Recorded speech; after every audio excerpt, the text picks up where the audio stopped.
자, 내일 일단은 우리가 이제 대성 모의고사를 볼 텐데, 일단은 너희들이 모의고사를 보는 과정 속에서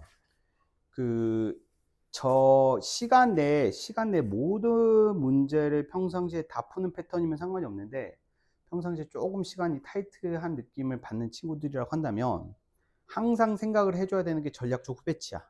그러니까 어떠한 문제와 지문들을 마지막에 풀지를 결정해 주는 거. 맞지? 자, 그것들은 경향은 없어. 맞지? 절대 정해진 건 없어. 절대 정해진 건 없고, 너희들이 현장에서 그때그때 판단을 해야 돼. 알겠어? 판단을 해야 된다는 게 뭐냐면, 너희들이 이제 지속적으로 이제 문제풀이랑을 늘려가면서 늘려야 되는 그 판단력은, 내가 지금 현재 폼에서 지금 좀 자신 있게 풀 수 있는 것과 그렇지 않은 것들에 대한 메타인지를 바탕으로 해가지고, 내가 보통 이런 것들은 좀 후배치를 해가지고 좀 시간적 여유를 좀 확보해 나가야 되겠다, 그러지 말아야 되겠다, 이런 것들을 좀 현장에서 바로바로 정해가지고 판단을 해야 됩니다. 현장에서는 절대 몰라요. 저도 예상이 안 돼요.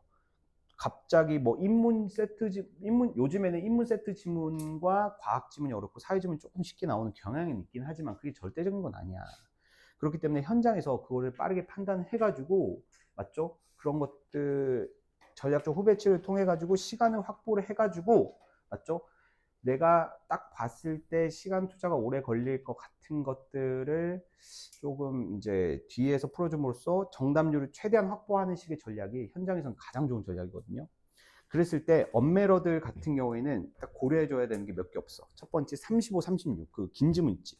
이 긴 지문 보고, 긴 지문은 70% 내용이 내가 알고 있어야 돼. 내가 모르고 있는 내용이야. 내가 모르고 있는 내용이고 70%를 내가 독해를 할 수가 없을 것 같아. 이러면 어때? 깨갱하고 38번, 37번부터 가야지. 맞지? 거기다 이제 욕심부리면 안 되겠지. 알겠어? 그래서 다른 지문들 쇼핑 딱 끝나고 왔을 때, 그다음에 이제 마지막으로 이제 풀어주시거나 이렇게 하셔야 되는 겁니다. 알겠죠? 그러니까 고집하면 안 돼요. 맞죠? 고집하면 안 되고, 그리고 매몰 비용 생각하면 절대 안 돼요. 알겠죠? 그 대신에 매몰 비용을 좀 짧게. 무슨 말인지 알겠어? 그러니까 지문 들어가기 전에 독서 같은 경우에는 90초, 문학은 60초 딱 생각을 해주시고, 독서는 딱 90초 딱 투자를 해봤는데, 지문 독해 90초 투자를 해봤는데, 맞지? 평상시에 읽는 속도보다 안 나온다. 이 말은 뭐예요? 그 지문을 독해하는 데 있어서 평상시보다 시간이 배로 걸릴 거고, 문제 푸는 것은 더 오래 걸릴 수도 있다는 것을 반증하기 때문에, 그런 것들을 현장에서 빨리빨리 판단을 하셔가지고 후배치 하신 다음에, 그 다음에 내가 지금 현재 폼에서 가장 빠르고 가장 정확하게 풀 수 있는 것들을 선별을 해가지고 풀어주는 게 중요하다. 그런 감들을 계속 익히셔야 돼요. 실무 연습을 할 때도 그걸 해 하셔야 되고. 알겠지? 자, 윗글을 참고할 때 기억 디귿의 입장에서 보기를 이해한 내용으로. 자, 예술가 갑은 국가와 합의하여 국도변에 자, 자신의 예술품을 전시하는 계약을 체결했습니다. 공무원 일과 그리고 도로관리 직무를 수행하던 도로리, 자, 갑의 예술품을 철거했어. 이 뭐지? 예쁜 쓰레기는 하면서 철거를 해버렸어. 그러면서 한쪽에 치워놨단 말이야. 이후에 공무원병이 누가 이렇게 쓰레기를 버려놨어 하면서 예술작품을 갖다 버렸어. 예술품을 부당하게 잃어버리게 된 갑은, 맞지? 나의 소중한 예술품 하면서 손해배상을 청구했습니다. 자, 적법한 절차를 거치지 않고 예술품의 철거이 폐기되었으며 을과 병에게는 각각 중과실과 경과실이 인정되었다고 가정을 한다. 자, 그러면은 우리가 좀 털만한 내용들이 있겠죠. 자, 기억은 을의 손해배상 책임을 인정하면서도 갑이 국가를 상대로 손해배상을 청구할 수 있다고 보겠군. 자, 보시면 이거는 기억뿐만 아니라, 맞죠? 니은 디귿 다 마찬가지입니다. 국가의 배상은 뭐예요? 이건 해석의 여지가 없이 적시되어 있는 사안이에요. 맞습니까? 이건 적시되어 있는 상황이기 때문에 이건 판단거리도 안 된다. 자, 기억은 헌법 29조 1항의 문헌 자체에 대한 해석만으로, 자, 병의 손해배상 책임이 인정된다고 보겠군. 자, 보시면 기억은 어때? 폭넓게 해석하는 입장인 거죠. 그러니까 폭넓게 해석이라는 것은 뭐 중과실이건 경과실이건 간에 다 처벌한다라는 입장인 거잖아. 근데 디귿은 어때? 경과실일 경우에는 처벌하지 않고 중과실일 경우에만 처벌한다는 규정이기 때문에 맞죠? 자, 기억은 어때? 그 중과실, 경과실 여부와 상관없이 다 이제 처벌한다는 규정으로 봐야 되기 때문에 책임이 져야 된다는 입장으로 처벌이 아니라 죄송해요. 손해배상이 인정된다는 입장이기 때문에 2번도 맞는 해석이라고 좀 봐야 될 것 같아요. 자, 3번. 니은은 을과 병의 손해배상 책임을 면제하고 국가 차원에서 내부 징계를 하는 것이 직무 수행의 안정성이라는 이념과 가치를 실현하는 방법이라고 볼 수가 있겠군. 자, 일단은 니은의 입장에서는 일단은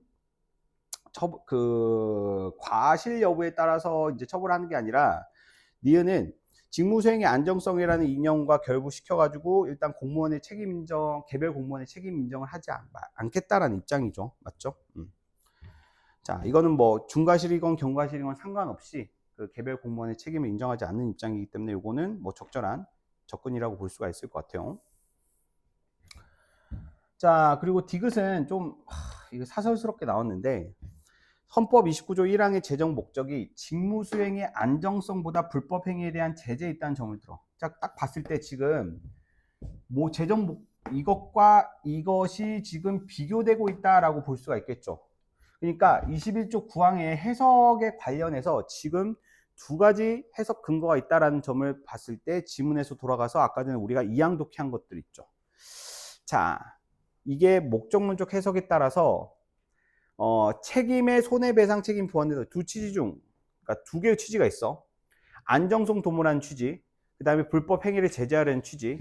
안정성 도모라는 취지는 경과실인 경우에 적용되는 거고, 그런 경우에는 어때? 처벌하지 않음. 근데 불법 행위를 제재하려는 취지로 해석을 하면은 그 취지에 따라서 이제 처벌해야 되는 규정은 중과실 맞지? 중과실은 처벌한다는 규정. 이렇게 연결을 시켰어야 되는 이제 문제였다. 그러면 직무 수행의 안정성보다 동그라미보다 세모에 대한 제재에 있다는 점을 들어서 을의 손해배상 책임이 을의 손해배상 책임이 면제되기 어렵다라고 보겠군. 자, 불법 행위에 대한 제재. 그러니까 이거는 21조 1항의 제정 목적은 이것보다 이것이 있다는 게 아니에요. 맞죠? 애초에 제정 목적 두 가지 취지가 두 가지 취지가 이제 어떻게 존재한다? 같이 존재한다. 무슨 말인지 알겠어? 이 두 개의 취지가 동시에 존재하기 때문에 애초에 이 조항 자체의 해석이 이 취지보다 이 취지를 맞죠? 우선시 여긴다라는 내용으로 단정지어서 해석한 부분이 틀렸다라는 거야. 그러니까 이 이건 조금 사설틱한 접근이다. 맞지? 자, 일단은 1항의 그래서 답의 근거를 이제 재정 목적이라는 단어. 그러한 관점에서 보면은 딱 틀린 표현들이 딱 보여. 재정 목적. 그러니까 재정 목적이 공무생의 안정성보다 이거라는 것이 아니라는 거야. 맞지? 1항에는 두 가지 취지가 다 담겨 있어. 두 가지 취지가 담겨 있는데 그 취지 중 하나가 이 법률 조항의 재정 목적이라고 딱 단정 지어 놨기 때문에 틀린 거라고. 됐어? 뒷부분은 딱 봐도 맞죠. 맞지? 중과실이기 때문에 중과실이기 때문에 책임 면제되지 않네? 이렇게 일반적으로 1차원적인 사고를 할 수가 있는데 이 앞부분에 대한 선지 판단이 조금 어려웠을 수는 있을 것 같다. 그렇다고 한다면 이건 선지 판단의 문제 차원으로 봐야 되느냐? 아니야. 이건 지문 독해 과정에서 정보를 애초에 내가 쌤이 분류한 대로 그렇게 분류를 해놨어야지 가능한 접근 방식이다. 알겠죠? 자, 다음 문제는 패스하고요. 자, 이번 고전 소설은 인물 구조도 파악하기가 조금 빡세지 않았나. 그것 때문에 빡세기보다는 좀 시간이 오래 걸리지 않았을까. 자, 그래서 자, 구조도 한번 보도록 하겠습니다. 자, 보기 먼저 보셔야 되겠죠? 갈등 상황 거래, 혼사장애 화소. 혼사장애.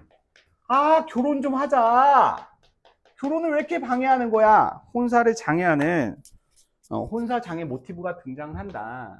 결혼하려는 두 남녀 주인공들을 방해하려는, 음해하려는 세력이 등장을 해가지고 어떻게 해서든지 뭐 결혼 방해한다. 맞지? 내 인생에도 혼사상의 모티브가 있는 것 같아. 세상에 엇가란 다 당하고 있어요. 맞죠? 나중에 시간이 되면은 웬만한 드라마보다, 맞죠? 뭐 파란만장한 저의 스토리를 한번 말씀드릴 수 있는 시간이 있을 것 같기도 해요. 진짜 세상 엇가란 다 당했어. 진짜. 야, 진짜야. 내가 너무 슬퍼. 자, 결혼을 맺은 남녀가 혼인에 이르기까지 고난을 겪는 혼사장애 화소가 자주 등장한다. 특히 가문 구성원들 사이의 갈등을 서사의 축으로 삼는 가문 소설의 경우 그러한 혼사장애가 가문 내 인물에 의해서 비롯되는 경우가 많대. 즉, 그 집안 내 사람이 다른 집안 내 사람의 혼인을 방해하기 위해서, 맞지? 이제 억울로 끝나는 거야. 천수성은 혼사 방해를 주도하는 가문 내 인물이 자신과 친밀한 관계에 있는 인물들의 욕망을 자극하여, 자, 가문 내 인물을 세모라고 하고 얘를 세모2라고 한다면, 맞죠? 이 부정적인 인물군이 두 개가 있다, 이렇게 생각을 해볼 수가 있을 것 같아. 맞지? 그렇다면 이 부정적인 인물군에 의해서 혼사를 방해받는 인물은 뭐야? 긍정적인 인물군이라고 봐야 되겠지. 맞니? 자, 얘네들은 이제 피해자. 그러니까 혼사 장애 설화의 피해를 받는 입장. 맞지? 얘네들은 어때? 혼자가 아니라 혼사 장애 가해. 맞죠? 그러니까 이러한 식으로 자, 억지 프레임 짜도 돼요. 그러니까 고전 소설은 무조건 억지 프레임 짜도 돼. 선부정의 대립 관계로 억지 프레임 짜가지고 다 때려박아도 돼. 알겠어? 자, 인물들의 욕망을 자극하여 그들을 가담시킴으로써 음모를 실행해 나가는 양상을 담고 있다. 자, 이거를 바탕으로 해가지고 이제 본문 해석해보면 좀 좋을 것 같아요. 자, 위광미의 첫째 부인이, 위광미, 자, 야, 얘들아, 첫째 부인 말 나오잖아. 첫째 부인 나오면은 고민하지 마. 그냥 적어. 알겠어? 첫째 부인 나오면 고민하지 말고 적어야 돼. 자, 첫째 부인인 한씨가 죽자. 자, 한씨가 죽었어. 첫째 부인. 자, 그 다음에 이씨가 첫째 부인이 되고, 자, 이씨의 소생인 보영이 가장 출중한 이씨 집안의 아들들 중 이씨의 소생인 보영이 가장 출중한 모습을 보인다. 자, 보형. 자, 얘가 엄마고 얘가 아들이라고 볼 수가 있겠네요. 얘가 이제 부, 이렇게 보시면 될 것 같고, 자, 그 다음에 얘가 이제 첫 번째 부인이고, 그 다음에 두 번째 부인, 이의 둘째 부인이 양부인, 양부. 둘째 부인인 양부인이 집안 내 자신의 입지에 위기감을 느껴 유모 취정과 함께 보영의 혼사를 방해할, 양부인이 뭐야? 빌런이구나. 맞지? 얘가 빌런이고, 또 빌런들 누구야? 그렇지. 유모 취정도 빌런이구나.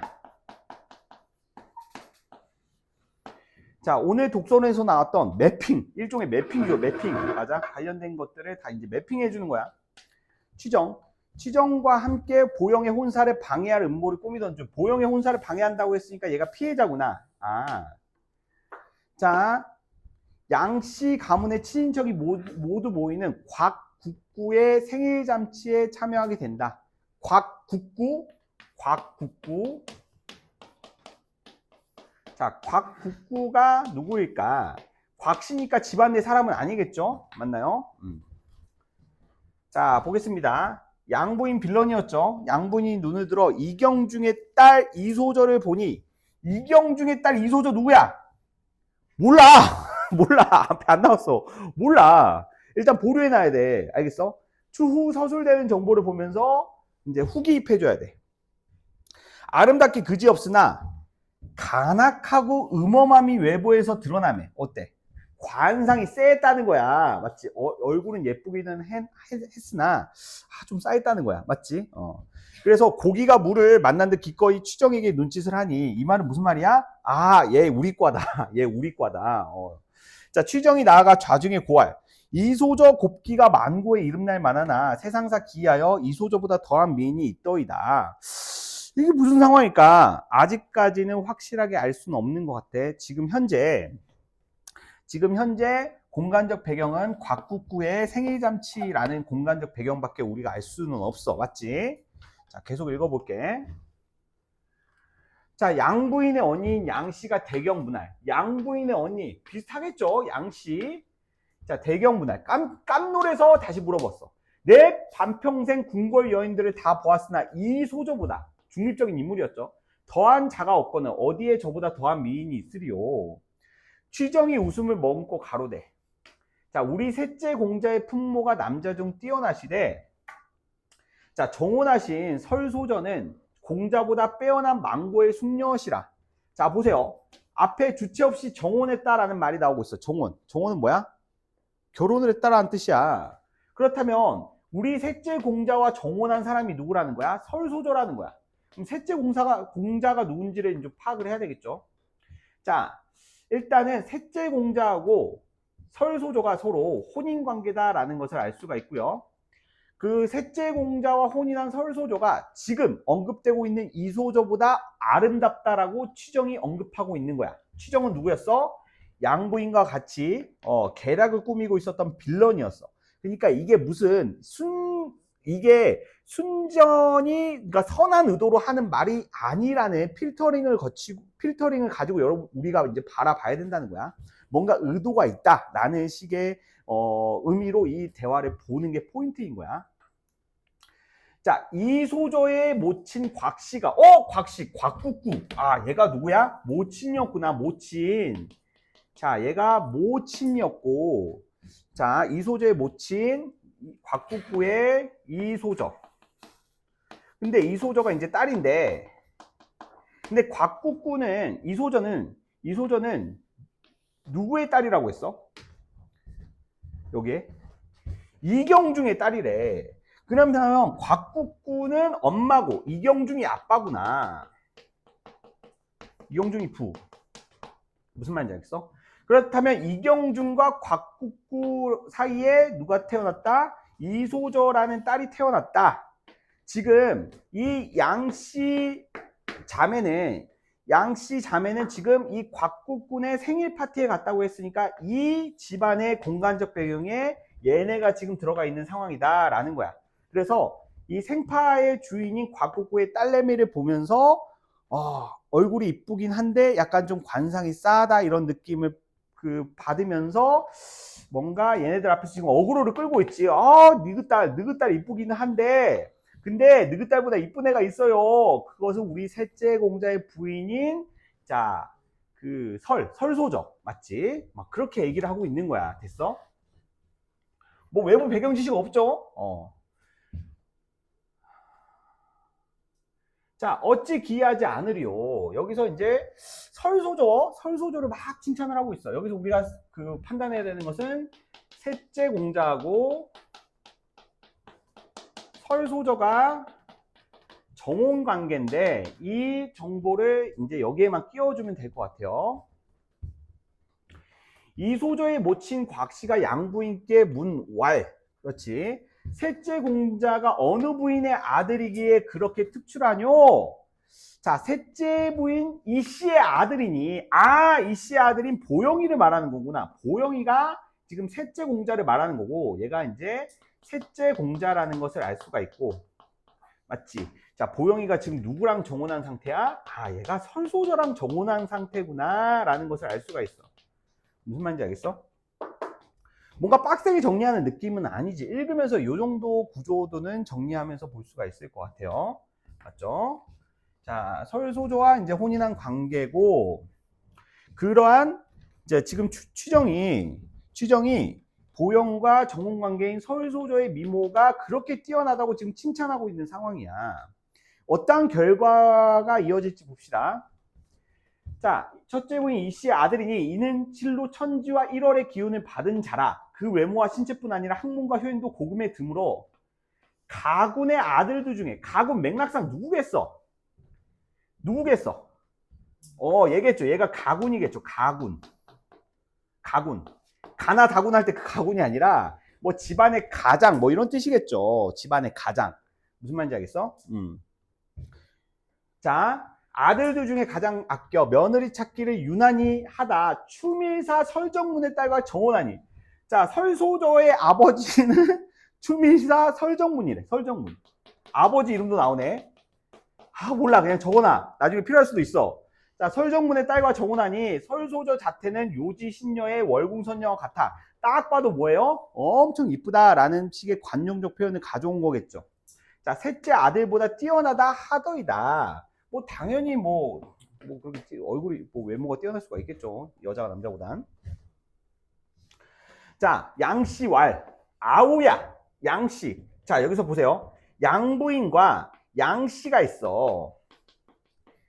자, 지금 양부인은 동생이고 양씨가 언니라는 것을 알 수가 있죠. 언니, 얘가 언니고 얘가 동생이야. 자기의 동생이 지금 위강미의 몇째 부인, 둘째 부인으로 지금 들어가 있는 상황에서 양씨가 자기 동생에게 말하고 있는 상황. 아우야, 설소저 만일 너희 며느리 될 자면 차마 이 의논을 하리오마는 설소저가 며느리 중 빼어나면 너의 신세는 이 씨에게 눌려 빚을 잃고 무색하려니. 너의 신세는 이 씨에게 눌려. 이 씨 누구겠어? 이 씨 이경중이겠어? 이경중이겠어? 갑자기? 이경중이 왜 나와? 이 씨 얘밖에 없잖아. 아, 이 씨에게 눌린다는 것은 지금 앞부분의 줄거리에서 나오고 있지만 양부인은 지금 첫째 부인의 아들인 보영이 가군, 집안의 가장이 위강미의 총애를 받고 있다는 점을 근거로 지금 자기네 집안 내에서 자기의 위치가 위태로움을 느끼고 있어가지고 혼사 방해를 진행한다고 했잖아. 여기서 그럼 혼사를 방해하는 것은 얘네 둘 사이의 혼사를 지금 깨트리려고 지금 계략을 꾸미려고 하는 과정이구나. 이렇게 우리는 모든 스토리를 다 끼워 맞출 수가 있는 거야. 자, 그 분함을 참겠는가? 야, 너, 야, 동생놈아. 너 지금 얘가 이렇게 잘 나가면은 얘의 엄마인 이 씨가 너보다 입지가 더 강해질 것이고 넌 얘한테 어때? 나중에 찌발릴 게 뻔한데 어떻게 하냐? 내 동생 그렇게 찌발리는 거 난 못 참지. 이제 내 하나뿐인 아들의 배필을 동서로 구하나 만나지 못해서 근심하나니. 자, 양씨의 아들이 있어. 또 아들. 자, 양씨의 아들이 있는데 이 아들의 누가 필요하다는 거야? 그렇지, 며느리죠. 며느리. 아들의 며느리라고 하면 좀 오해의 여지가 있긴 하지만 이 양씨는 지금 며느리가 필요한 거야. 자기의 아들을 결혼시킬 며느리가 필요한 거야. 자, 배필을 동서로 구하나 만나러 못. 동서로 구한다는 것은 그 동서지간에서 동서가 아니야. 동서남북 할 때 동서야. 자, 동쪽과 서쪽으로 구했나 만나지 못해서. 그렇지, 내 아들 며느리를 구하기 위해서 내가 그렇게 동분서주했으나 구하지 못해서 근심했더니 설소조를 내게 허락하면. 개막장이죠. 고전소설이에요. 그냥 이해하세요. 개막장이야. 원래 설소조를 내게 허락을 하면 이미 결혼한 설소조를 자기의 며느리로 삼으려고 해. 그것은 양부인과 취정의 계략이었겠죠. 취정이 이제 원래는 이소저와 자기 아들이 조금 이어지길 바라는 마음에서 이 자리가 형성이 됐을 건데, 근데 지금 이소저보다 누가 더 미모가 뛰어나다는 것을 강조하면서 설소저가 미모가 더 뛰어나다는 것을 자, 양부인의 유모인 취정의 입을 통해서 이 계략이 실현되고 있다. 그래서 설소저를 이제 며느리를 삼으려고 하는 거야. 자, 내 아무쪼록 밤낮으로 방도를 찾아 며느리를 취하려는 생각이 어떠한 거? 양부인 미소와. 그렇지, 혼사 방해가 지금 이루어진 거야. 미소가 이루어질 수밖에 없겠지. 저는 그럴 뜻이 있으나 형이 무슨 조화로 이미 정혼한 규수를 앉아서 취하리요. 나는 뭐 상관없지. 나는 뭐 자기 딸도 아니고, 맞지? 자기랑 전혀 상관이 없잖아. 근데 네가 형이 무슨 조화로 이미 정혼한 규수를 앉아서 취하리요. 어떻게 하려고? 이랬더니 설소저 진실로 절세기건대 내 취하는 방법은 근심치 마라. 아무거나 위 공자의 명성이 우레 같으니. 위 공자의 명성이 우레 같다라는 것은 인물의 성격에 관련된 진술이에요. 맞죠? 얘가 지금 성질이 더럽다라는 말이야. 우레는 번개라는 뜻이니까. 한 번 보아 그보다 성질이 더럽다라는 말도 해석이 가능하고, 위 공자의 위엄과 명성이 그만큼 천둥과 같이 지엄하다라는 말로도 해석이 될 것 같아요. 한 번 보아 그보다 낫다는 설소저를 미루어 짐작고자 하니 각별히 헤아려라. 지금 유광미 눈치 좀 보면서 행동을 해라 라는 말이죠. 그랬더니 양부인이 한참을 생각하다 한 개교를 찾아 가만히 이르되 양씨 못내 기뻐하더라. 소재가 지금 박스 표시되어 있죠. 그 소재에 대한 의미가 지금 몇 줄 안 되는 이 뒤에 나오겠어? 당연히 중략 이후에 나올 것이라고 생각을 해주셔야 됩니다. 알겠죠? 이거는 24년도 6월 평가원 모의고사에서 나왔던 문제 유형과 매우 유사하다고 볼 수 있어요. 영영전. 이날 저녁에 양부인이 후원에서 저녁 자리를 파한 후, 후원에서 저녁 자리를 파한 후, 시간적 진술과 공간적 진술에 관련된 내용이죠. 호련이 급체하여 혼절하기를 자주하니 일가가 모든 그 집안 사람들이 대경 깜놀해가지고 위씨 집안에 알리니 위씨 집안이 놀라 소동하고 세 공자가 다 곽국구의 집으로 찾아오노라. 지금 무슨 상황인 거야? 지금 세 공자는 이 세 공자의 보영 포함되어 있잖아. 얘는 셋째 공자니까 포함되어 있겠지. 보영이를 포함한 세 명의 아들들이 지금 다 어디에 왔다? 곽국구 생일 파티장에 도착하게 되었다. 맞지? 그러니까 양부인이 집안의 둘째 부인인데 얘가 이제 여기서 곽국군의 생파 중에서 어때? 쓰러졌다. 혼절해서 쓰러진 척 연기를 한 거겠지. 맞아? 곽국군의 집에서 숨쉰 채 발견. 뭐 이런 식으로 어그로를 끈 거야. 어그로를 끌어가지고 아들들이 그때 당시는 다 유교 사상이니까 어이구 둘째 어머님 하면서 막 달려들어왔다는 거야. 아들들이. 그 중에 보영도 포함되어 있었고. 자, 세 공자 한나절이나 간병하더니 어이구 착해. 맞지? 어그로 끈지도 모르고 막 간병하는 거야. 자, 찻이 무거운 기운이 사람을 침노하니 양부인이 눈을 뜨고 세 공자더러 왈. 나 더워 죽겠다. 야, 너희들 좀 밖으로 나가봐. 하면서 나는 유모와 시녀에게 잠깐 시중 둘라 하리라 라면서 세 공자 저희 안 더운데요? 이러니까 양부인이 좀 꺼지면 안 되냐? 라고 하면서 계속 좀 나가라 이렇게 해가지고 어쩔 수 없이 세 공자가 나갔어. 자, 지금 중요한 거는 이게 개교가 이루어지는 과정이라고 이해를 해주셔야 돼요. 자, 멀리 채색한 높은 누각이 어렴풋이 마주 보이는지라. 자, 누각에 구슬 바른 반쯤 거쳐 있고 홍상. 자, 붉은 치마 입은 시녀들이 수풀같이 많거늘. 맞아? 갑자기 시녀들이 막 벌떼처럼 있었다는 거야. 세공자 내당이 가까운가 싶은 고로 피하고 쪽문 안에 들어가 있었더니. 맞죠? 자, 남녀 칠세 부동석이었으니까 약을 다리고 있던 시녀가 자, 양부인의 명으로 움직였다고 했으니까 얘도 뭐야? 빌런이죠. 자, 명으로 문 안에 들어가매 보영이 화로 앞에 앉아서 불을 돋우고 약다리에 정성을 쏟더니 호련 말소리 낭낭이 들리며 자기를 가리켜 칭찬하는 소리 자자하니 오 저기 전환군 좀 봐 막 이러면서 말도 안 되는 칭찬을 했다는 거죠. 맞죠? 오 이렇게 약을 잘 다려 하면서 막 자, 말도 안 되는 추파를 던지는 거야. 아까 보이던 누각에 주렴이 거치고 시녀 둘러싼 곳에서 한 교수가 화려하게 단장하고 짙은 화장으로 모양을 내고서 살짝 웃으며 막 플러팅을 하고 있는 거야. 자기한테. 추파를 막 던지고 있어. 플러팅을 하고 있어. 보영이 어때? 깜짝 놀랐어. 아니 유부남에게 플러팅을 해? 하면서 머리를 숙이고 약을 짜서 돌아와. 그렇지. 양부인께 드리니 양부인이 약을 받아 마시며 그 거동을 살피고 개교 이룬 것을 몰래 기뻐하며 거동을 살피고 개교 이룬 것을 몰래 기뻐했다는 것은 도영이 어때? 약간 좀 당황했다라는 것을 눈치챘다는 거죠. 무슨 말인지 알겠어? 자, 중요한 거는 이 개교 중에 하나는 뭐냐면 얘네들이 지금 보영을 보고 싶어 했잖아. 맞지? 보영을 보고 싶어 했기 때문에 지금 보영을 보고 싶어 하는 각국구와 지금 자, 누구? 양씨에게 보여주는데 성공을 했다라는 거야. 자, 병세 다소 차도가 있어 세공자가 하직하고 집으로 돌아와 우더들을 뵙고 양부인 병세를 물으시는 바람에 환우 위중한 때를 지냈기에 물러나이다. 좀 괜찮아져서 저희 왔습니다. 하고 하니 기뻐하시더라. 보영이 서재 들어와 아까 일을 생각하니 숨어있던 미인과 서로 보게 된 것이 공교롭고 양부인의 증세 또한 의심스러움에 그렇죠. 눈치 깐 거야. 반드시 자기 신상에 누가 되리라 여겨 떨리고 심란하다 내색하지 않더라. 뭔가 좀 찜찜한데 라는 생각은 가지고 있었지만 확실한 물증은 없는 상태. 이때 양씨가 양부인의 개교로 인하여 보영을 보니까 그 기린과 봉황 같은 기질이 특이할 뿐 아니라 상소로운 구름과 태양이 만방에 광채를 뻗치는 것 같으며 청산에 묻힌 보옥과 같은지라. 그렇게 길게 묘사를 해놨는데 자 이거는 이제 보영의 그 외관에 대한 묘사 맞지? 인상을 이제 이렇게 그 표현을 해놓은 부분이라고 볼 수가 있죠. 이경중의 부인 곽씨와 함께 몹시 경탄 깜짝 놀란 거야. 곽씨의 딸 이소전은 보영을 한 번 보면 암암이 흠모하여 정신이 나갔어. 한 번 보니까 정신이 나갈 정도로. 자, 중요한 거는 무슨 상황인 거야? 자, 보영이는 얘랑 연결시키고 얘는 지금 누구랑 연결시키고 얘로 연결시키면서 혼사 장애를 이루려고 하는 계략이라는 것을 알 수가 있죠. 맞아? 곽씨 모녀 보영과 혼인할 일을 서로 의논하더라. 한번 봤더니 어때? 너무 잘생겨가지고. 일단은 이소전은 뭐야? 마음속으로 그렇지.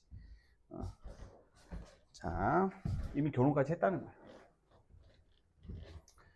자, 1번부터 보겠습니다. 양부인은 위보영을, 자, 위보영? 왜 갑자기 위보영이야? 아빠 성씨를 따랐겠죠, 당연히. 맞죠? 엄마 성씨 따랐겠어, 이때 당시에. 자, 위보영을 편애하는, 자, 자신의 남편에 대한 원망을 여러 부인들 앞에 토로하였다. 자, 원망은 나와 있진 않았어요. 맞죠? 원망은 나와 있지 않고, 자, 그 위강미의 위세가 우레 같기 때문에 어떠한 계략을 펼침에 있어서도 눈치는 봐야 된다라는 내용이 나오고 있었지만, 대놓고 원망을 하는 내용이 나와 있지도 않고, 전체 스토리 구조상 원망을 할 필요도 없죠. 사실은. 맞죠? 남편은 왜 원망해? 원망을 할 이유가 없죠. 기본적으로 스토리 파악만 됐더라도 좀 풀 수 있는 문제가 아니었나 생각이 됩니다. 맞죠? 자, 그래서 이 작품 같은 경우에는 이런 식으로 인물들이 좀 꽤 많이 나오기는 하나 결국에는 다 연결이 된다.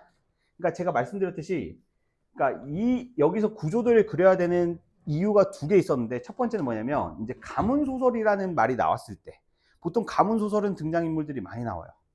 근데 사실 남정기 보면 또 많이 나오는 경우는 또 아니기 때문에 또 봐야 됐었거든요. 근데 봐봐, 첫째 부인 둘째 부인 나오는 순간 거기서부터 고민의 여지는 없어. 거기서 옵션은 없어. 그냥 무조건 정리하면서 가야 돼. 됐어?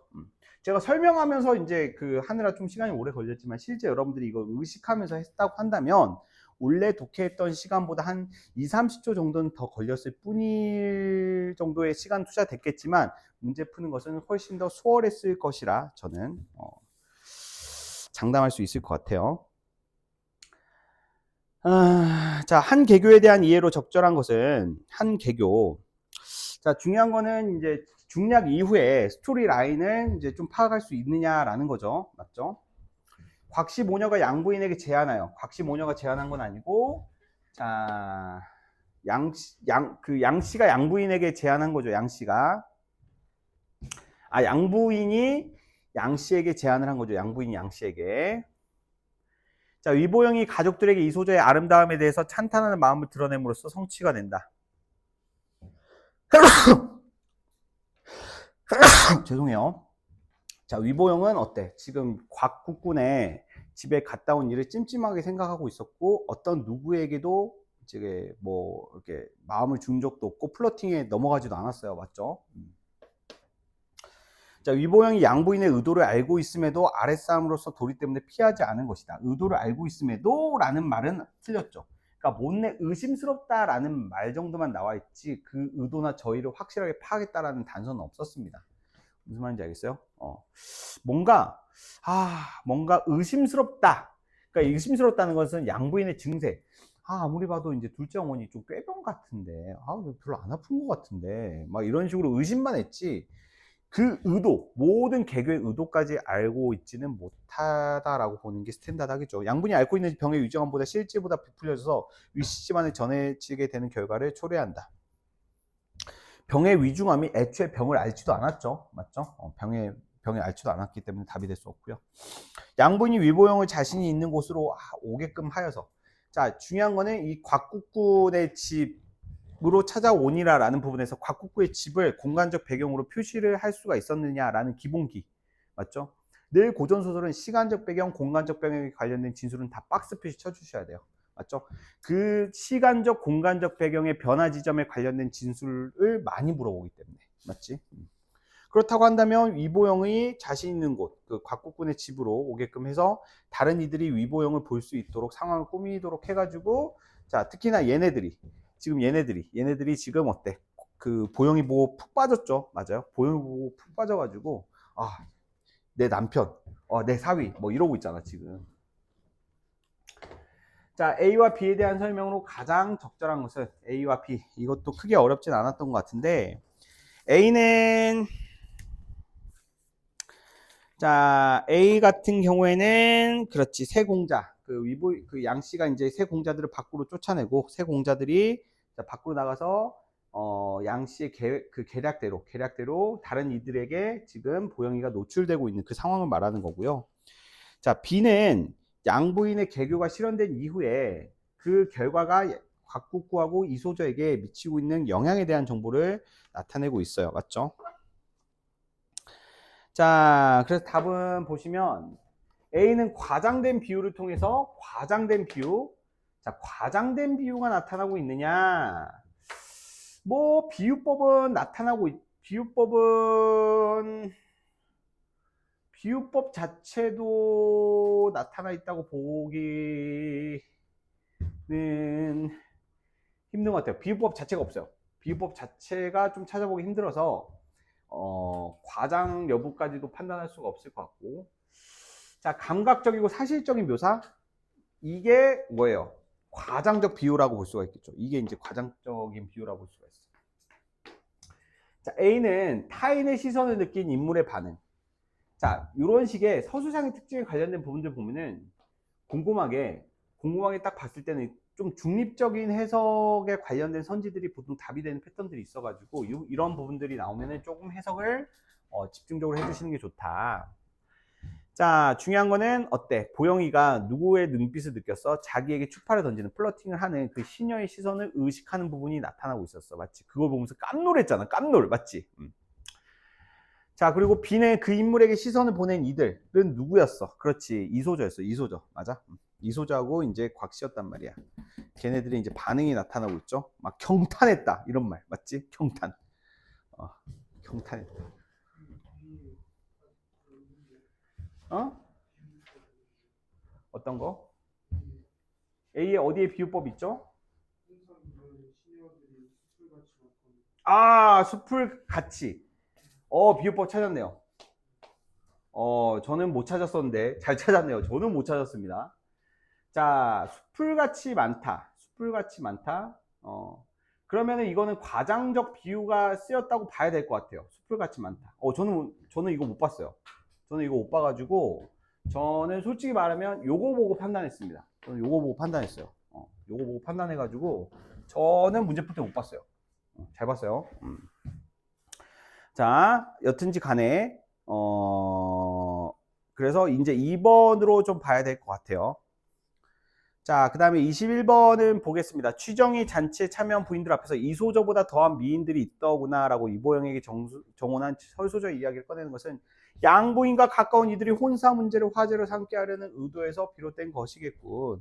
지금 이 혼인, 그 생일 파티에는 다 양부인과 가까운 인물들이 모여있다라는 것을 알 수가 있고, 그리고 설소저 이야기를 꺼내는 것은 그 개교의 시작이었죠. 그 개교의 시작은 보영과 설소저의 혼사를 방해하려고 하는 목적이었다. 요지신녀와 월궁선녀 같은 자태는 설소저의 외모에 대한 비유적 표현이었죠. 자, 위보영보다 뛰어나다면 비교하는 양부인의 말은 가문 외부의 인물이 가문 내 인물들 간의 갈등을 부추겨 혼사 장애를 유발하려는 것이겠군. 자, 양부인은 가문 외부의 인물이라 볼 수 있을까요? 여기서 가문 외부의 인물이라는 것은 곽국구와 그 딸내미라고 볼 수가 있겠죠. 얘네들은 가문 외부잖아. 맞지? 자, 얘네가 이제 한 가문을 이루고 있는 애들이고, 맞지? 양부인은 어찌 됐든 간에 아직은 호적 파이기 전이기 때문에, 나중에 호적 파입니다. 나중에 호적 파이기 전이기 때문에 한 가문을 형성하고 있기 때문에 가문 내부의 인물이라고 볼 수가 있을 것 같아요. 맞죠? 이것 또한 이 구조도를 제대로 그리는 것에서 좀 쉽게 판단을 할 수 있지 않았을까 이렇게 생각이 됩니다. 오케이? 자 넘어가겠습니다. 현대시. 자, 서정주의 국화옆에서 기가 막힌 시가 나왔네요. 기가 막혔어요. 세 번째 작품은 신경준의 어상이라는 작품인데 고전수필이 조금 쉽게 나왔습니다. 고전수필이 쉽게 나와가지고 고전수필이 조금, 아니, 현대수필이죠. 이 현대수필이 좀 쉽게 나와가지고, 좀 변별력이 좀 떨어지지 않았나, 문학이. 뭐, 이렇게 생각이 되는데, 근데 어려운 문제가 한두 문제 있었기 때문에, 그래도 이제 한번 쭉 보도록 하겠습니다. 가다의 공통점으로 가장 적절한 것은 가를 이용한 내용. 자, 가는 비연기 작품에 관련된 내용인데, 일단은 뭐부터 보면 좋을까? 뭐부터 보면 좋을까? 이제 보기부터 보면 좋겠죠. 보기부터. 근데 문제가 좀 아쉽게 나왔어요. 문제가 좀 아쉽게 나오는 게 보통 이제 보기 문제는 비연기 작품에 관련해서 출제가 되는 게 원래 평가원 패턴인데 성의꽃이 연기였어요. 연기 작품에 대한 정보를 보기로 제시하는 건 투머치 하거든요. 이 감에서 좀 디테일이 부족했다. 좀 아쉽다. 어쩔 수 없지 뭐. 맞지? 뭐 이번 모의고사 끝나는 것도 아니고. 자, 보기의 내용을 쫙 보면은 버스는 단순한 교통수단이 아니라 서민적 삶의 애환이 녹아들어가 있는 장소로 자, 의미를 나타내고는 한다. 성의꽃에서 시인은 이에 그치지 않고 버스를 삶의 내밀한 열정까지도 교차되는 장소로 제시함으로써 동시대를 살아가는 이들에 대한 유대감을 드러낸다. 맞지? 자, 한편 시인은 시인의 말미에 정치 현실을 암시하는 시구. 그렇지. 지금은 이제 면회받아 금지된 친구여라는 구조를 통해서 그러한 유대감을 바탕으로 현실에서 고통을 받는 이들까지도 연대의 지평을 확장하려는 마음을 내비치고 있다. 자, 사실 그 연계 작품이기 때문에 이러한 보기 해석은 그냥 참고만 해주시고 바로 들어가셔도 상관이 없을 것 같아요. 시내버스에 탄 화자가 어제 이 버스를 탔던 미용사, 외판원, 파출부, 실업자들을 상상하는 것에서 상상 맞나요? 자, 이 지문에서 이제 핵심이 되는 부분들 있잖아. 자, 어제 이 버스를 탔던 처녀 총각 아이 어른 미용사 외판원 파출부 실업자들의 익힘과 숨결이 간밤에 은밀히 만나 피어낸 번뜩이는 아름다움까지는 바로 뭐야? 과거 버스를 탔던 무슨 대상들? 미용사, 외판원, 파출부, 실업자. 이 동그라미들은 누구들이야? 그렇지. 이런 사람들 뭐라고 하죠? 서민. 물론 저도 서민입니다. 맞죠? 서민. 너는 서신이고. 자, 과거 버스를 탔던 그 서민들의 모습을 어때? 추측을 하는 부분이에요. 추측. 맞죠? 실제로 화자가 같이 과거의 시간대에 같이 버스를 타면서 그것들을 과거 라이브로 직관했다는 것이 아니라 과거 이제 지금 현재 버스를 타면서 버스에 서려 있는 그 성의꽃들을 보면서 입김이죠. 사실 입김을 보면서 이러한 서민들이 맞죠. 어제 밤에 만나가지고 입김과 숨결을 내뱉으면서 지금 내가 아름답게 생각하는 이 버스의 창가에 서려 있는 이 입김들을 만들어냈겠지? 라고 추측하는 부분이야. 맞아? 그런 서민들의 삶의 숨결을 의미하는 성의꽃을 꽃이라고 표현을 하면서 긍정적으로 예찬하면서 그들의 삶에 대해서 연민과 공감 뭐 이런 것들을 하고 있는 작품이라는 겁니다. 맞습니까?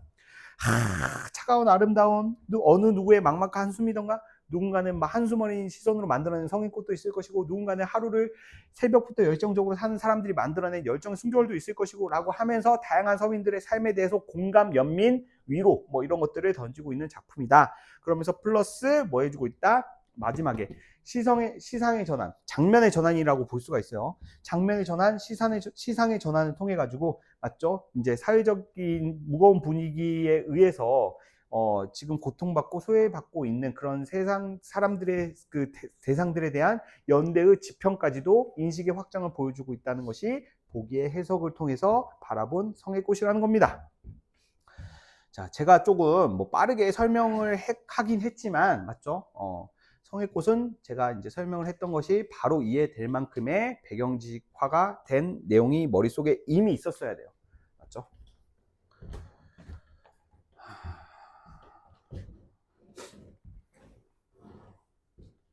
자, 버스의 창에 핀 성의꽃이 여러 사람들의 입김과 숨결이 만난 결과라는 것에서 버스가 동시대를 살아가는 이들의 삶에 교차하는 장소로 나타나고 있음을 확인할 수 있군. 딱히 어렵지 않은 진술. 성의꽃이 버스 승객들이 은밀히 만나 피어낸 기막힌 아름다움이라고 한 것에서 서민적 삶의 현실적인 애환보다 서민적 삶의 현실적인 애환보다 심미적 아름다운 측면에 주목하고자 하는 화자의 태도를 엿볼 수가 있군. 이 사람은 이 성의꽃을 아름답다고 생각하는 이유가 단순히 성의꽃이 보여지고 있는 시각적인 아름다움에서 이 자기가 느끼는 아름다움의 감정이 기인한다고 생각을 할까요? 아니죠. 누가 어떻게 이 성의꽃을 만들어내는지에 대한 그 과정에 집중을 하기 때문에 이 서민들이 힘들고 열정적인 삶을 살면서 만들어낸 그 결과물이라는 점 때문에 성의꽃을 아름답다고 생각하는 거지. 성의꽃이 뭐 미학적으로 뭐 아름답다고 해가지고 맞죠? 그것을 높은 가치를 두는 것은 아니라는 겁니다. 그거는 이 시의 해석에서 벗어나기도 한참 벗어났다는 거예요. 성의꽃을 만든 입김에 어떤 더운 가슴이 토해낸 정열의 숨결이라고 묻는 것에서 버스가 삶의 내밀한 열정이 녹아 있는 장소로 그려지고 있음을 알 수가 있고, 뭐 나머지 것들은 크게 어렵지 않은 것 같아요. 그대로 이제 나와 있기도 하고 구절도 뭐 그렇게 어렵게 연결되지도 않은 것 같아서 이 정도로 보고 넘어가면 될 것 같습니다.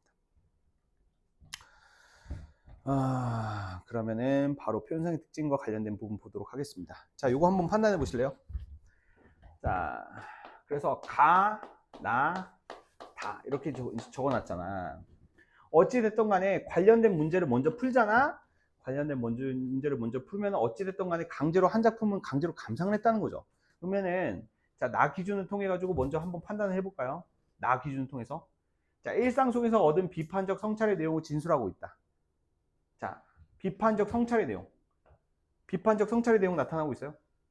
비판적 성찰. 그러니까 대상을 비판적으로 바라보면서 깨달음을 얻고 있습니까? 그건 아니죠. 자, 사물로부터 다른 대상을 떠올리거나 내용을 전개하고 있다. 사물? 그러니까 시에서의 사물의 대상은 인간 외적인 모든 것들. 그러니까 범위가 상당히 넓습니다. 맞아요? 성의꽃도 사물입니까, 선생님? Yes, of course. 자, 회상의 방식으로 현재 상황에 대한 원인을 포착하고 있다.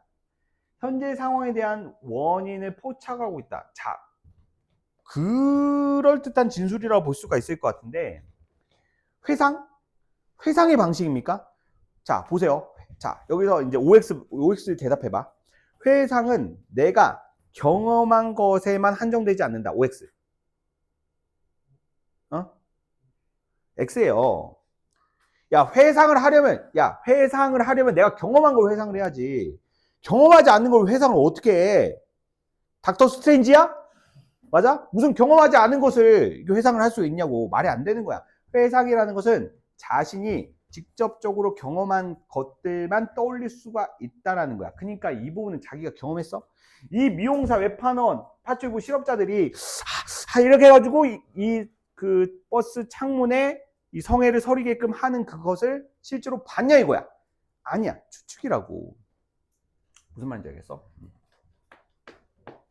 그러니까 회상이 되게 헷갈리게 나올 수가 있는 것이다. 원래 회상이 되게 헷갈리게 나온 거예요. 헷갈리게 나올 수 있다는 거예요. 잘 알아두세요. 본인이 직접 경험한 것들만 회상이 될 수 있다는 거. 4번, 말을 건네는 방식을 사용해서 주제의식을 드러내고 있다. 말을 건네는 방식, 대화체가 쓰이고 있습니까? 대화체 쓰이고 있어요. 단순히 이 문제를 맞고 틀리는 게 중요한 게 아니야. 이거 꼼꼼하게 판단할 수 있어야 돼. 언제든 너희들은 이 문제를 틀릴 수가 있어. 기분 나쁘겠지. 맞지? 자, 말을 건네는 방식 나타나고 있어? 나만 판단을 해봐.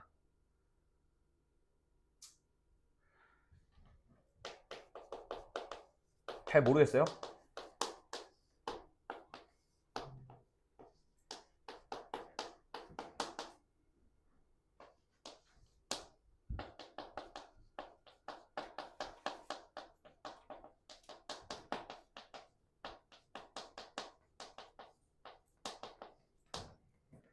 자, 이것이 나타나 있어야지 대화체라고 볼 수가 있겠죠. 없어요? 누구 청자 설정되어 있는 부분 없나요? 없어요? 여기 있다. 자, 오랫동안 함께 길을 걸었으나 지금은 면회마저 금지된 친구여. 자, 말을 건네는 방식을 사용해서 주제의식을 드러내고 있다. 자, 말을 건네는 방식은 나타나 있기는 해요. 자, 주제의식 또한 나타나고 있느냐? 근데 주제의식은 나타나고 있지 않아요. 말을 건네는 방식은 나타나 있다고 볼 수가 있는데. 무슨 말인지 알겠어? 그러니까 이건 세모. 맞지? 자, 그리고 5번 감상을 절제한 객관적 표현으로 미적 효과를 높이고 있다. 감상을 절제한 객관적 표현. 객관적 표현이라는 것은 정서가 드러나지 않았다는 거야. 감정이 드러나 있지 않다는 거야. 근데 감정이 나타나 있지는 않죠. 감정이 나타나 있죠. 자, 여기서 보면은 화자의 태도가 어때? 화자의 태도가 대상을 예찬하는 태도이기 때문에 감상이 절제되어 있지는 않다라고 볼 수가 있을 것 같아요. 맞아요? 자, 답은 그래서 나만 봤을 때 2번이라고 봐야 되겠죠. 나만 봤을 때도. 맞지? 나머지 것들은 어때? 선지가 형성이 될 수가 없잖아. 맞지? 자, 그 다음에 23번. 가를 이해한 내용으로 적절하지 않은 것은, 자, 보세요. 자, 지금 제가 이거 국화옆에서 해석을 했습니까? 늘 말씀드리지만 해석, 분석하려고 하지 마세요. 절대. 그러니까 너희들이 능력이 부족해서 그런 게 아니야. 그런 차원의 문제가 아니야. 해석과 분석은 늘 의미가 없다고 했어. 현대시에 대한 해석과 분석은 의미가 없고, 자, 비연계 작품은 항상 비연계 작품에 관련된 특정 문제가 있을 거야. 맞지? 이 문제를 어떻게 풀라고 했어? 기억나? 맞다고 가정을 하라고 했죠. 그러니까 해당 선택지의 1번부터 내용을 맞다고 가정을 하고 1번에서 맞다고 가정한 해석을 바탕으로 해가지고 논리적인 전개의 흐름을 보라 이 말이야. 맞아?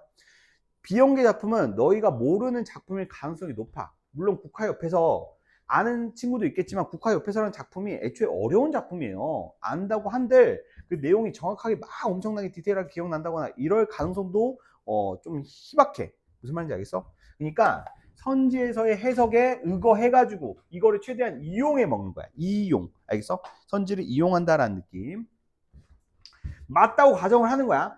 A에서는 소쩍새가 국화꽃을 피우기 위해 울었다고 함으로써 서로 무관해 보이는 일들의 연결성이 부여되고 있다. 그래. 이게 서로 연결되고 있다고 가정을 해보자고. 알겠어? 연결되어 있다고 가정을 해보자고. 맞지? 자, 아무튼 소쩍새와 국화꽃이 서로 연결되어 있대. 그래, 그게 맞다고 가정을 해. 자, B에서는 A의 구조를 반복하고 변주하여, 자, 여기는 판단할 수가 있겠죠. 구조를 반복하고 변주하는 부분들은 해석 부분이 아니라, 자, 이거는 객관적으로 드러나는 표현상의 특징이기 때문에 이거는 여러분들이 볼 수가 있어. 맞지? 근데 이제 나와 있죠. 천둥이 울리는 일과 소쩍새가 우는 일을 동질적인 것으로 나타내고 있다. 이것도 맞다고 가정을 해. 왜냐면 자, 한 종이의 국화꽃을 피우기 위해서 소쩍새가 그렇게 울었나 보다 해서 서로 무관해 보이는 것들을 둘이 연결을 했지. 맞아? 그럼 얘가 연결이 될 수 있다고 한다면 이것이 우는 것은 국화꽃을 피우기 위한 것과 연결이 될 수 있다는 거야. 이게 맞다면 이것도 맞겠죠. 맞죠? 맞으니까 내용상 연결이 되니까 이제 문장 구조를 반복 변주했겠죠. 어떤 느낌인지 알겠어? 무슨 말인지 알겠어?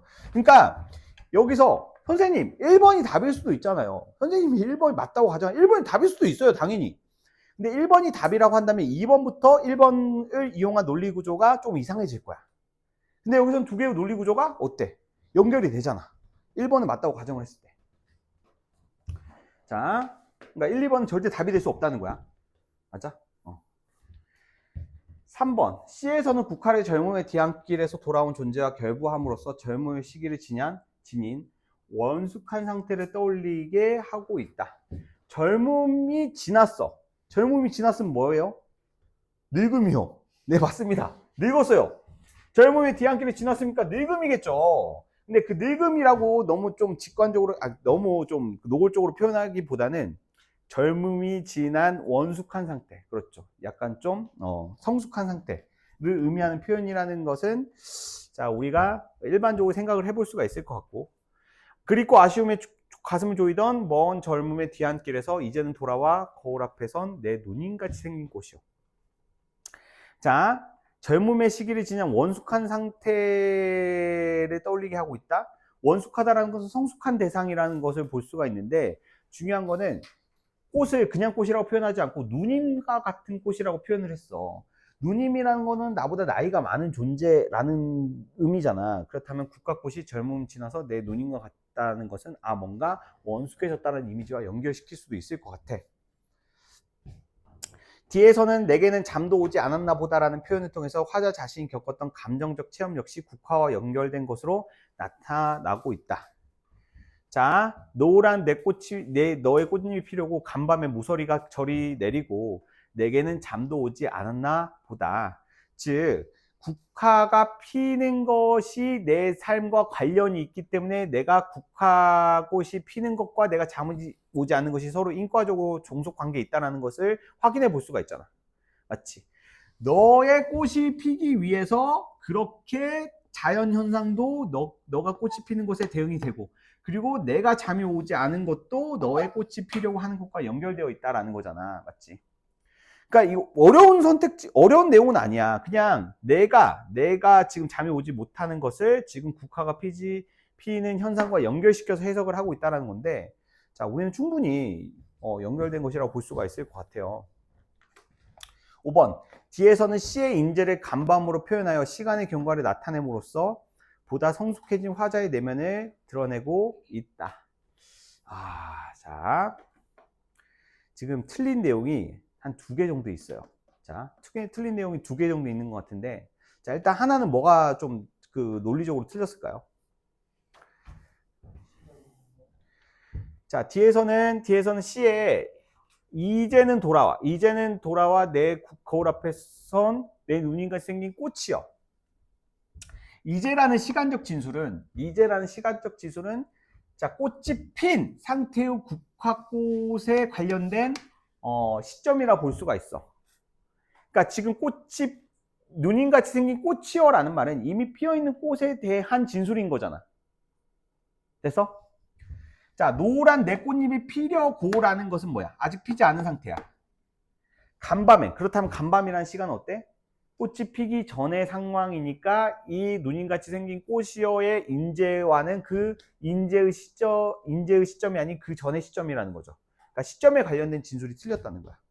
또 뭐가 틀렸을까? 인재를 간밤으로 표현해서 시간의 경과를 나타냄으로써, 맞죠? 그러니까 인재를 간밤. 자, 인재를 간밤으로 표현했다는 것 자체가 이제 시간의 경과가 아니라 시간의 역순행이야. 시간의 경과는 이게 과거고 이게 현재로 가야 되는 건, 이게 과거, 이게 현재 뭐 이런 식으로 시간의 흐름에 이렇게 이제 순행해야 되는데, 이게 애초에 역순행적인 표현이기 때문에 시간의 흐름을 나타내지 않기도 하고, 맞죠? 그리고 내 누님같이 생긴 꽃이여 라는 부분은, 자, 아까 전에 4번의 해석이 어떻게 됐어? 아까 전에 내가 해석 이용하라고 했잖아. 3번에 바로 뭐였어? 젊음의 시기를 지나 원숙한 상태를 떠올리게 하고 있다라고 해서 원숙한 존재에 대한 묘사는 누구에 대한 묘사로 국한됐었어? 국화였지. 맞아? 국화를 원숙, 성숙이라는 대상으로 연결을 했어. 근데 여기에서 국화를 성숙의 대상으로 연결해 놓고 갑자기 성숙의 대상을 화저로 진술한 것 자체가 지금 2개의 선지가 충돌하고 있다는 거야. 됐어? 무슨 말인지 알겠니? 그러니까 어찌 됐건 간에 너희들이 선지를 판단할 때 이 해당 선지 내에서의 자의적, 이 해당 선지들의 이 선지 내에서의 정보만 가지고 자의적으로 너희들이 이게 이제 그 해석을 하려는데 초점을 두지 말고, 중요한 건 선지와 선지 간의 비교를 통해 가지고 조금 더 논리적으로 완벽한 해석과 그렇지 않은 해석을 구분하는 방식으로 문제를 푸는 것에 좀 익숙해져야 된다라는 거야. 그게 지금 현재의 비연계 문학 작품 문제를 풀기 위한 가장 최적의 문제풀이 방법이라 볼 수가 있을 것 같습니다. 억지스럽지 않고. 맞아? 억지스럽지 않고라는 말은 뭐냐면, 저는 제일 억지스러운 설명이 뭐냐면, 제가 제일 싫어하는 방법이래요. 그러니까 처음 보는 작품의 화자 대상 정서 태도를 명확하게 구분해가지고 접근해야 되는 방식에 대해서는 저는 좀 생각이 많습니다. 불가능해요. 불가능합니다. 저는 불가능하다고 생각을 해요. 불가능하다고 생각을 하고, 그게 의미가 없어요. 제가 이제 국어 전공자로 봤을 때는 그렇게 접근하는 것 자체가 의미가 없습니다. 자, 여튼지 간에 문제를 최대한 이용하시라. 선지를 이용하시라. 너희들이 고민하고 이렇게 할 필요가 없다. 됐죠? 자, 그리고 이제 이 고전수필은 딱히 어렵지는 않았던 것 같아요. 고전수필은 뭔가 그게 없었어. 반전이 없었어. 반전이. 만약에 이 국화를, 맞죠? 부정적인 대상으로 묘사했다고 한다면 그러면 좀 재밌었을 것 같은데, 우리가 알고 있는 국화의 긍정적인 속성이 그대로 드러났고, 그대로 화자의 태도도 또한 뭔가 변칙적이지 않고 그대로 국화 좋아, 국화 짱짱, 뭐 국화 대단해, 역시 뭐 이런 식으로 전형적인 예찬의 태도가 나타나고 있었기 때문에 맞죠? 이게 딱히 어렵진 않았다라고 볼 수가 있을 것 같습니다. 뭐 한 표현만 좀 볼까요? 자, 왕궁 긴 부호로부터 여염의 천한 선비들까지 이르러 뜰학이나 동산을 심어 사랑하지 않은 사람이 없다. 누구를? 국화를. 맞죠? 자, 고금의 시인 문사들이 가사나 서설을 지어 훌륭히 찬양했으며, 맞죠? 많은 문인들이 글을 통해 가지고 국화의 모습을 찬양했으며, 화가들은 그 아름답게 모습을 그렸습니다. 자, 그러면서 유몽 범지능 사정지 왕관들은 그 종류를 빠짐없이 모아 국화 화보를 만들었으니 과연 국화를 보고 바이아숲이 어울릴 만한 험한 빈털을 깊숙이 숨어 삼으로써 사람들이 그 이름을 모르는 꽃이라고 할 수 있겠는가? 혁혁한 그 명성은 모란보다 높다. 이게 무슨 말이냐면 그 국화는 보통 이제 사군자의 하나로서 선비를 상징하는 소재입니다. 선비의 가장 큰 그 정신 중에 하나는 은일인데, 은일이 뭐냐면 자기 자신을 어때? 일부러 숨기는 것이 아니라 자기 자신은 세상에 드러나지 않게끔, 맞죠? 겸손하게 지내는 것이 바로 선비가 추구하는 은일 정신인데, 근데 국화는 익히 알려진 그 은일의 정신을 표방하고 표상을 하고 있지만, 근데 그러기에는 국화가 가지고 있는 속성이나 매력이나 이런 것들이 너무나 이제 뛰어나고 이러기 때문에 국화의 매력은 감추려고 해서 감출 수가 없다. 뭐 이런 말이죠. 맞죠? 뭐 국화 그냥 플러팅하는 노래죠. 맞아요. 국화의 매력은 숨길래야 숨길 수가 없어. 뭐 이런 내용이에요. 그러니까 참으로 꽃 중에 은일은 상이라고 하겠다. 국화라고 하겠다. 국화를 의미하는 거죠. 이 꽃은 다몽색으로 송이가 많으며 잎은 국화와 같은데 줄기가 약간 가늘다. 늦가을에서야 비로소 피며 서리가 내릴수록 그 빛깔이 더욱 선명하니 아마 도자미 이 꽃을 보았다면 그 사랑이 국화보다 못하지 않았을 것인데 어찌된 연유로 지금토록 아름다운 빛깔과 높은 은일의 덕을 홀로 간직하고 세상에 그 이름을 숨기고만 있을까? 어떻게 이렇게 은일의 덕을 지니고 있다라는 가치에 숨어가지고 자, 이 꽃이 실제로 생각을 하면 자기는 좀 저평가를 받고 있는 것이 아닌가, 이 정도로. 맞죠? 자, 나 역시 이제야 이 꽃을 보았으니 이와 같은 종류가 얼마나 있는지는 알 수가 없다. 그러나 필시 깊숙한 산원덕, 흙대와 넝쿨이 엉킨 사이에 절개를 가진 꽃들, 위에서 언급되는 이제 어상과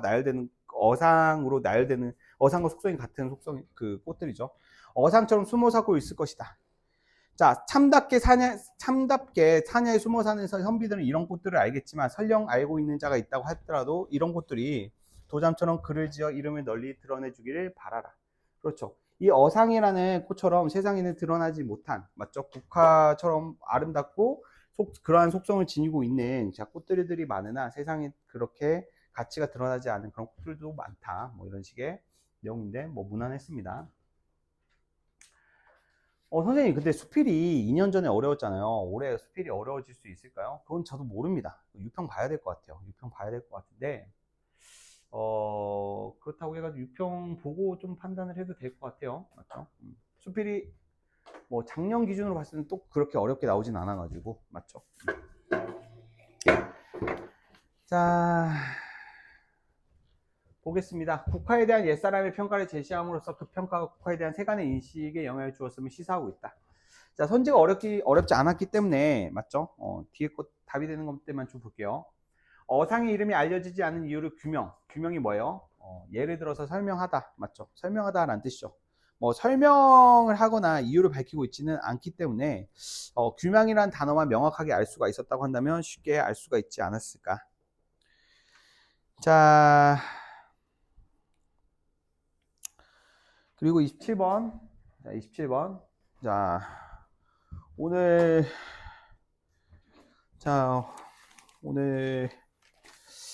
요 정도로 좀 맞춰야 될 것 같아요. 27번까지만 하고 그 28번부터 32번은 그리고 엄매까지 포함을 해가지고 34번까지는 현대소설하고 그 고전 시가 같은 경우에는 요건 이번 주에 개인 질답을 받겠습니다. 요 부분은 개인 질답으로 이제 할 테니까 개인 질답으로 질문해 주세요. 알겠죠? 개인 질답으로 좀 해주시기 바랍니다.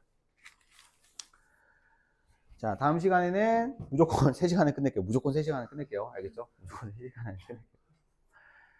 자, 아무튼 간에 가에서 국화꽃을 내 누님같이 생긴 꽃이라고 한 것은 시적 대상의 창작자 개인의 고유한 경험과 결부된 의미를 부여한 것이라 볼 수가 있겠군.